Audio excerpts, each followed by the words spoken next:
बीड विधानसभा मतदारसंघामध्ये राजेंद्र म्हस्के यांनी जरांगे पाटील यांची भेट घेतल्याने खळबळ उडाली आहे।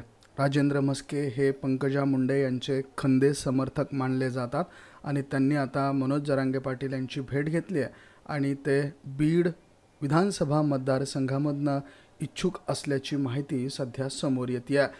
तर राजेंद्र म्हस्के हे पंकजा मुंडे यांचे खंदे समर्थक आहेत आणि त्यांनी पंकजा मुंडे यांच्यासाठी भरपूर काम केल्याचं देखील सांगितलं जातं। परंतु आता राजेंद्र म्हस्के हे बीड विधानसभा मतदारसंघामध्ये इच्छुक असल्याचं सांगितलं जात आहे आणि त्यांनी मनोज जरांगे पाटील यांची भेट घेतलेली आहे।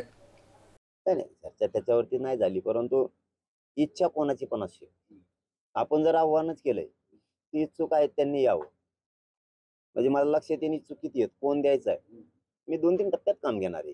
पहिल्यांदा आता इच्छुक घेतले आहेत, त्याच्यानंतर आपण 29 तारखेला ठरणार आहे। समाज जर लढायचं म्हणलं तर लढायचं, नाहीतर पाडायचंय। समाजाला हेही काम सांगितलं की ज्याला उभं राहायचं त्याने कागदपत्र सुद्धा काढून ठेवा। वेळेवर जर गडबड झाली तर परत कागदपत्र नाही कुठं नाही काढून ठेवा, वाया जातील। कुणी एक देणार आपण, बऱ्याच जणांनी काढून ठेवलं तर हरकत नाही, त्यातून एक जणाला आपण ते देणार आहे उमेदवारी। त्या पद्धतीनं काम चालू। इच्छुक कोणी येऊ शकतो। इच्छुक आला म्हणजे काय, शेवटी उमेदवारी थोडी डिक्लेअर केली आणि प्रत्येकाचं मत असतं, कोणाची नाराजी असती, कोणाला सहन होत नाही। काही काही ते दिलेले टोमणे काही काहीला सहन होत नाहीत, काही काही स्वतःचा एकदा स्वार्थ भागला की टोमणे मारतात। संघर्ष योद्धा, मराठा योद्धा मनोज जरांगे पाटील हा व्यक्ती सर्वसामान्य शेतकऱ्याचा, कष्टकऱ्याचा मुलगा आहे आणि यांनी जर उमेदवार 288 दिले तर सर्वसामान्य शेतकऱ्याचं, कष्टकऱ्याचं राज्य येऊ शकतं। शेतकऱ्याचे प्रश्न मार्गी लागू शकतात, कारण सर्वसामान्य शेतकऱ्याला जाण असती रात्री 12 कशा दिल्या जातात। सर्वसामान्य शेतकऱ्याला माहीत असतं की जे आपलं पिकाला हमीभाव मिळाला पाहिजे। बी बियाणं खरेदी करण्यासाठी निसर्गाची अवकृपा झाल्यानंतर शेतीमालाला हमीभाव। आज आपण म्हणतो शेतकरी राजा आहे, शेतकरी राजा आहे, कोणी भेटत नाही।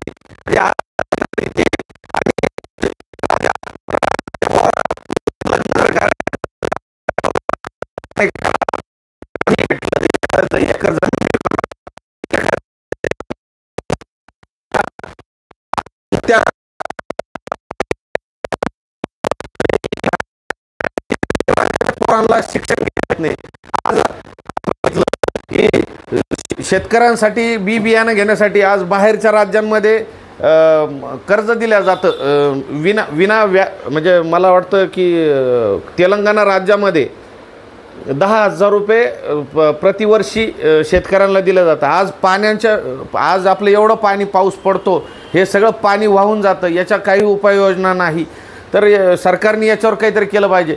जर संघर्ष योद्धा मनोज जरांगे पाटील यांनी 288 उमेदवार दिले तर आम्ही आज ऊसाला जवळ मला वाटतं 4-5 हजार रुपये काही भाव असेल, आम्ही 8,000 रुपये ऊसाला भाव देऊ शकतो आणि ते डंके की चोटपर आम्ही सिद्ध करून दाखवू शकतो। त्या अगोदर मी सांगू शकत नाही, पण एक सांगतो की आज आपण 1 किलो साखर जर 70-80 रुपये किलोला भेटती तर मिठाईवाला त्या समजा 1 किलो मिठाई आपण जर घेतली तर ती 400 रुपये ते 1000 रुपयापर्यंत ती मिठाई भेटते आणि त्याच्यामध्ये पावशेर साखर वापरल्या जाते। मग ती पावशेर साखर 18 रुपयाची साखर तो 1000 रुपयाला विकतो, म्हणजे साखर तर तीच होती। आज ऊसापासून दारू तयार होती। दारू 180 ml 200 रुपयापासून तर 1000 रुपयापर्यंत दारू भेटते।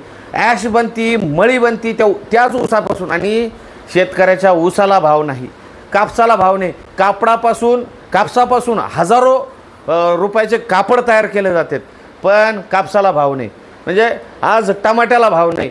सॉसवाले 100 ग्रॅम सॉस 100 रुपयाला विकतात, पण टमाट्याला भाव नाही। म्हणजे ह्या गोष्टी आम्ही याचं चिंतन करणारे आणि सर्वसामान्य शेतकऱ्यांचं राज्य आणणारे। आज ऊसतोड कामगार बघितलं, ऊसतोड कामगारामध्ये 18 पगड जातीचे लोक काम करतात। 250 रुपये त्याला रोजंदारी दिल्या जाते। हे ऊसतोड कामगार ह्या गावावरून त्या गावावर जाते, त्यांचे पोरं शिकू शकत नाही। म्हणजे शेतकरी राजा आहे आणि राजाची आज म्हणजे प्रधान मोठा आहे आणि राजा भिकारी आहे।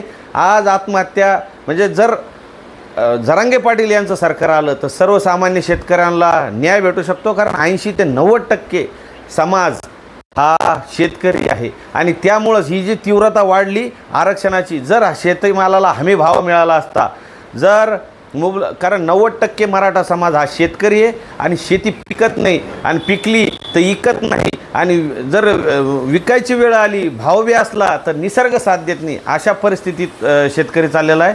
त्यामुळं आम्ही कापसाला भाव देऊ शकतो, बटाट्याला. आज बटाटे बघा तुम्ही, बटाट्याला भाव नाही, पण 10 ग्रॅमचं जर चिप्स घेतलं तर 10 रुपयाला चिप्स विकलं जातं. म्हणजे मोठे कोण व्हायले तर हे प्रोसेसिंग करणारे झाले, सर्वसामान्य शेतकऱ्याचं कोणी नाही. आज 1 लिटर दूध 36-37 रुपये भाव दिला जातो. अहो 1 लिटर बिस्लेरी आज त्या भावामध्ये चालली. म्हणजे